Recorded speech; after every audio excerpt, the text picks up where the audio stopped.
Good morning and welcome back. Let's now take a look at us making headlines on the dailies this morning on our press review. But before that, let me introduce my panelists in studio this morning. We have lawyers Joseph Halende. Many thanks for joining us in studio, as well as lawyer Nelson Harvey. Many thanks, gentlemen.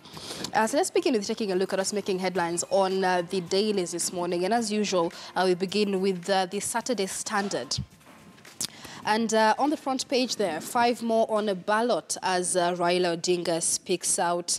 And we also have pictures there of the deaths and injuries as 2 people killed as police clash with protesters in the Anti-IEBC Demos yesterday. Let's begin with that, deaths and injuries there. And we have a picture there of Caleb Hamisi, who is the Saboti Member of Parliament. So you will see a man there struggling to get out of his car after a tear gas canister exploded inside the car during the anti-IEBC demonstrations. This is a picture that has been making rounds on social media for quite a while. On the other side, we see a man there with a gunshot wound. 2 people ended up being killed. What are your thoughts? So what do you make of this, Harvey, even as the anti-IEBC demonstrations continue? Fred Matiang'i had made it very clear that there will be no demonstrations allowed within city centres in the major towns in the country. Now, what we witnessed yesterday is just a culmination of the impunity that has punctuated this administration by Jubilee. And I'm sure if CS Matiang'i was to be asked to comment about this issue, he will say that maybe Honorable Messi was participating in a violent demonstration or destroying property. Which property was Honorable Messi destroying if he was comfortably seated in the passenger side of his car? Then look at the incidences in Kisumu and in Bondo, where those individuals were killed. Yesterday, we were treated to a very traumatizing experience where we saw a contingent of policemen, about 10 of them, stopping 3 motorcyclists, thoroughly beating up the lady passengers who were there, and then thereupon proceeded with a tremendous hatred to vent a lot of anger on the motorists, and then thereafter again destroyed the motorbikes. Now, a government can only be a legitimate government if it obeys the law that it has put in place and does not suppress the people. Mm-hmm.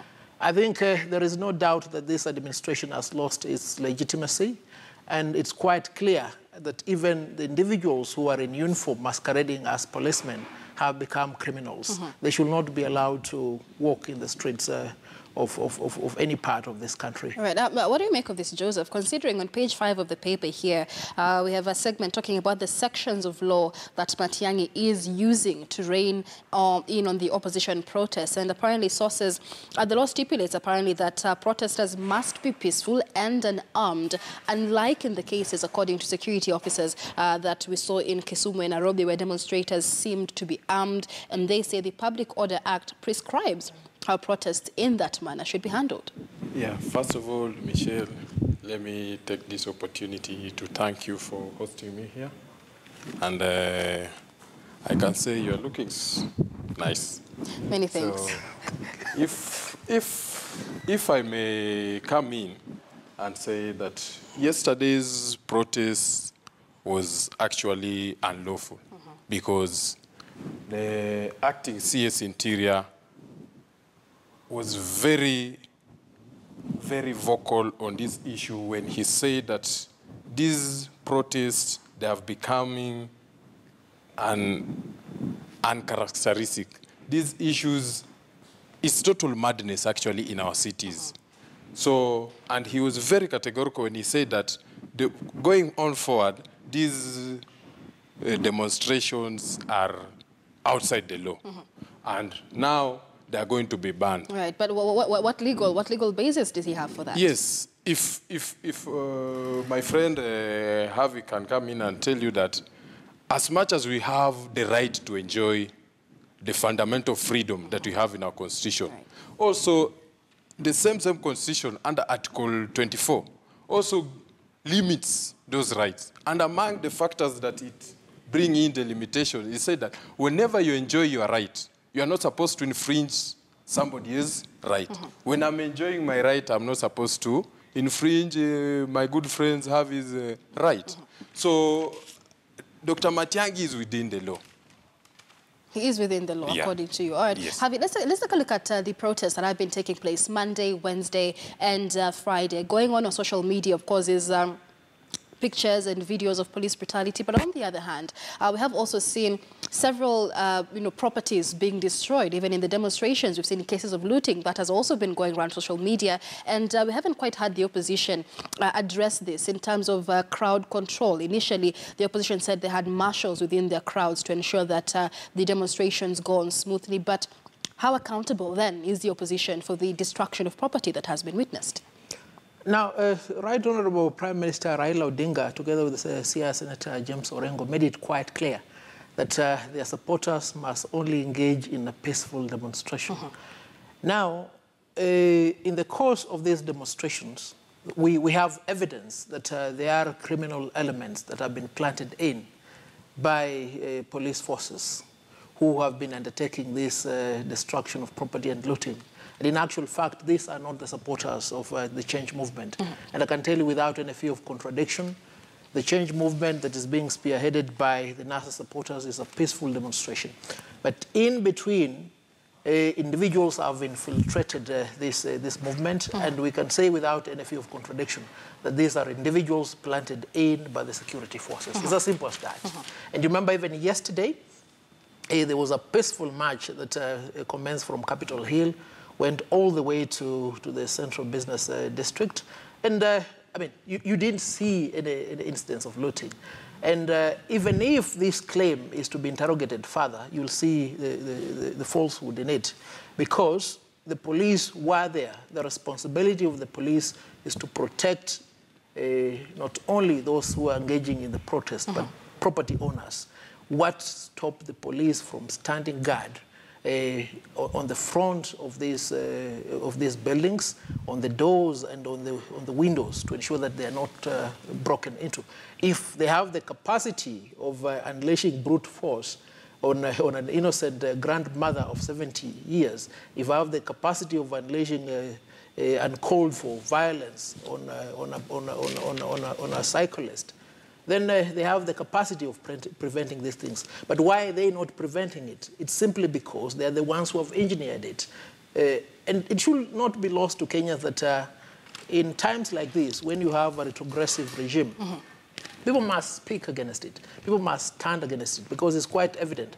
However much we plead with this administration to uphold the rule of law, to obey the Bill of Rights, to comply with the Constitution, they have refused to do. Right. And that refusal of itself, it's a call for the people to rise up and make demands, because we need a government that is accountable to the people. All right, and speaking of complying with the Constitution, Joseph, let's take a look at the front page here. 5 more on the ballot as Raila speaks out. So that's on page 8 of the paper. Raila Odinga is in London, and he did have an interview there where he maintains that the October 26th repeat presidential election is illegal. And he also adds that even as the rest, Kuru Okot, Joseph Nyaga, Michael Wainaina, Abdu Bedida, also joined the race for State House. This is something that has also been resisted by the likes of Ekuru Okot himself, who had gone to court. He says that the court only prescribed for his name to be on the ballot and not the rest of the presidential candidates. But we'll get to that in just a moment. Raila Odinga here, even as the IEBC gazettes the names of the 7 presidential candidates, his name is included in the names of those 7 because of the controversial Form 24A that IEBC says he should sign. He has, however, said he will not sign that particular form. Joseph, what do you make of this, considering that he has uttered, the utterances that he has pulled out and will not take part in the October 26th election? Isn't this literally holding the country ransom? Before I answer that, or we come to that, let me reply to what my good friend Avia said. Actually, what we are seeing here, it is a scenario where somebody creates an artificial problem in order that then you go and hide behind the law so that you get that freedom of doing an unlawful thing, but which you as a person has created. Right. Dr. Matiang'i actually banned these demonstrations. And he said that there will be no demonstration in all the towns. That is Mombasa, Kisumu, and Nairobi. So I expected NASA supporters, being law-abiding citizens, not to turn up for demonstration, so that they should. These are the people who are telling the government it's not obeying the law, but they're also the first people to defy the law. What do we have here? It means that NASA is creating a problem in which they anticipated that they will benefit from it. Actually, this is anarchy. And it's high time that we start tackling this issue eye to eye. Let us not leave things the way people are, because it will culminate into something else. You never know tomorrow. Because these people are going to streets now, they are defiling that order that because the government has said that you're not going to the street, now they're telling their supporters, let's go to the street and prove to the government that we can go to the street. And that's what is leading to these chaotic scenes. You can see this is not good. This is not good for our country, actually. All right, all right. Yeah. So let's move on. Page 6 of the paper, Raila Odinga there saying there will be no repeat poll in October 26, or at least he will not participate in the poll. What do you make of his decision to refuse to sign this form 24A? The Right Honorable Prime Minister is a very interesting politician. And one thing I've learned about this senior citizen of this country is that this man plays politics of a crying wolf. Raila accuses you of something which he is the one doing. Here, he is telling us he has withdrawn from the elections. According to the rules and procedure, you have to sign Form 24A. But he has deliberately refused to sign that form, knowing that that form is the one which withdraws him from the election. Yes. Raila is having 1 feet this side and another feet outside. On the other side. Yeah. Let's hear from you, Harvey, because international observers have spoken about this for quite a while. And initially, they said that they would issue, travel bans, literally, to leaders within the country to ensure that they all stay here and tackle the stalemate that we're facing as a country. Raila Odinga, as we see, already in London, holding a few interviews there. But what informs, in your view, his decision, and what is the constitutionality of his decision to fail to sign the Form 24A, if indeed he does not want to participate in this election? Now, it's easy to trace the history that has taken Raila to the decision that he made a few days ago. Now, we held a very good election, and then somebody interfered with that election to the benefit of President Uhuru Kenyatta. That is obvious. Now, Raila Odinga took the case to the court. The court determined the case in his favor. And in retaliation, President Uhuru Kenyatta threatened the judges. Now, the Supreme Court said we go for a fresh election in accordance with the Constitution. What did the Jubilee administration do? They decided to amend the law. Now, Raila Odinga demands that we have minimum reforms on the part of the IEBC to enable a free and fair election. They don't do that. Raila Odinga withdraws from the race upon their contestation that he can leave if he doesn't want. What they do, they start lamenting. Raila Odinga's team go to the streets to demand truth and justice, sending tear gas. Now, this regime has pushed Kenyans to the limit. And that is what Raila Odinga has indicated with this withdrawal. And I don't want to take advantage of my colleagues here, slow progress of learning on matters of law and administration. The requirements to complete and submit Form 24A to the IEBC is provided for under Regulation 52. It says if after the nomination process a candidate wishes to withdraw, then he must complete and submit that form to IEBC 3 days after the nomination. Now, these nominations were conducted way back in May. 3 days from that time cannot be now. And the withdrawal of Raila Odinga from this race is not based upon a subsequent nomination because there was no nomination. It is based upon the provision of the law, which is Article 138, as interpreted by the Supreme Court in 2013, that in the event of an election petition succeeding, then the candidates in the fresh election will be the one who will have won together with the runners-up. And if one of the candidates withdraws from the race, then automatically the scheduled election collapses and there must be a fresh election preceded with nomination. It becomes quite clear that as soon as Raila Odinga's withdrawal was received by the IEBC, the election schedule for 26 October became a cropper by operation of law. Nothing more could be planted on it. But IEBC says they have not received the form that they need to effect a withdrawal of his presidential candidate. Yes, because they don't, the form is not required. The form will have been required 3 days after the nomination. We are already past the nomination stage. And the election that is supposed to be held on the 26th of October is not one that was preceded by nominations. It is one that was directed by an order of the court. And for that reason, there is no legal requirement on the part of Raila Odinga to fill that Form 24A. All right. Yes. Joseph, just borrowing from that, what then would be the impact of Raila Odinga's withdrawal from this election? Let's go to page 8 of the paper here. And we're seeing intense pressure even on the part of the electoral body, IEBC. It says here, IEBC split fears as Chebukati walks out of a critical meeting. And also say that Chebukati had introduced a proposal to change the date of the election from October 26th to deliberate on the impact of Raila Odinga's withdrawal from the race, a proposal that was flatly rejected by all the other 6 commissioners. In your view, does the inclusion of the rest of what we're calling fringe candidates really lessen the impact of Raila Odinga's withdrawal from this election? Let me not focus on these sideshows that I'm seeing here. IEBC split fears as Chebukati walks out of the critical meeting, because actually IEBC released a statement and they told Kenyans that elections are going to be held on 26th. And Raila is among the candidates in that election. One thing that we have to accept is this. Elections in this country are going to be held in accordance with the law, but not in accordance with the certain terms of one player.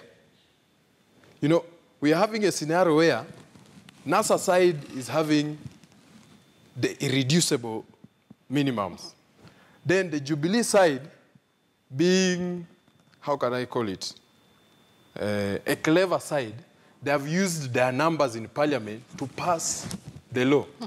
Because one thing that was very clear in this petition, the Supreme Court petition, is basically even the judgment from the Supreme Court comes at a point where it says that the fulcrum of this petition is based on the interpretation of Section 83 of the Elections Act. Right. So, one thing that you realize is that after everything, Jubilee decided that now let us go and amend the Elections Act.